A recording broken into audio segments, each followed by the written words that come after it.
Lahat ng gawang masama sa dilim, ibinyag sa liwanag. Lahat ng gawang masama sa liwanag, ibinyag sa dilim. Banal sa dilim, banal sa liwanag. Pakita mo lahat sa akin.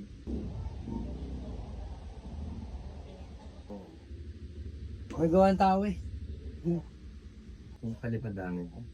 Palipadangin. May mga nagsabi nito sa Ba't di mo pinagagamot? Meron na pala nagsabi sa iyo. Hindi pwedeng papatingnan mo lang. Pagka pinatingnan mo lang, ang mangyayari doon. Hindi pwedeng gano'n na may bayad na ano sabi sa iyo na magagamot. Kailangan bumili ng pangontra, kailangan mong gayaw, kalukuhan niya yun. Hindi pagtulong yun. Pamimerang gayaw. I-stressin niya ng isip mo. Ganun ang mangyayari ko. Nakakatulog pa ba na maayos? yung ano po, sanay na naman po ako magpuyat, pero alam niyo po yung parang minsan na naranasan ko talaga, gising ang diwa mo. Ganun talaga yan. Ganun. May palipad hangin daw. Ang advice ko sa'yo, hayaan mo Panginoong Kristo ang magbigay ng pagsulat sa kanila. Kung ikaw man ay pinagagawa nila, pinakukulang ka nila, hayaan mo Panginoong Kristo ang magbigay ng pagsulat sa kanila. Ang mga nagagagamutin natin, hindi ko honor yan sa husgado, hindi mo pinagpalaan doon. Ang dami nagpapagawa. Mga dati. Hindi nagkahapon pa po kami nagpalit.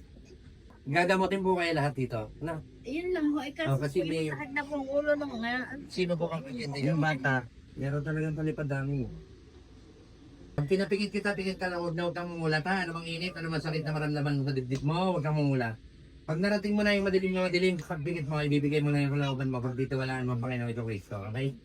Pero hindi ka ba nakakapagpagamot sa albularyo, nagtingin ka lang? Hindi lang siya. Apo. Hindi pwedeng kayo, hindi, wala rin, ganun din naman. Masak nga po kasi ang ano sa akin, kailangan ng pangontra, presyo, ano ko, 6,000. Wow!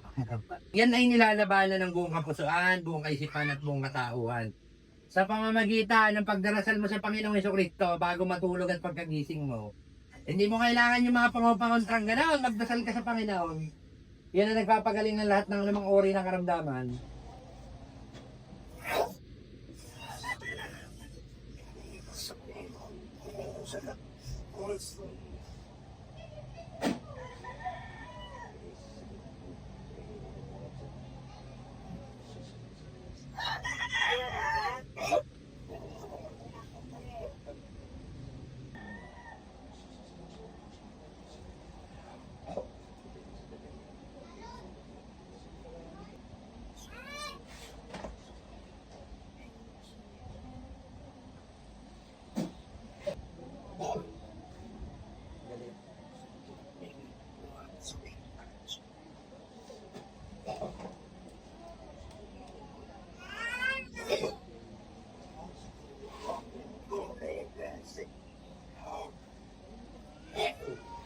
Hindi naman siya kagalingan, kaya lang pupurgisyo yung dagdag.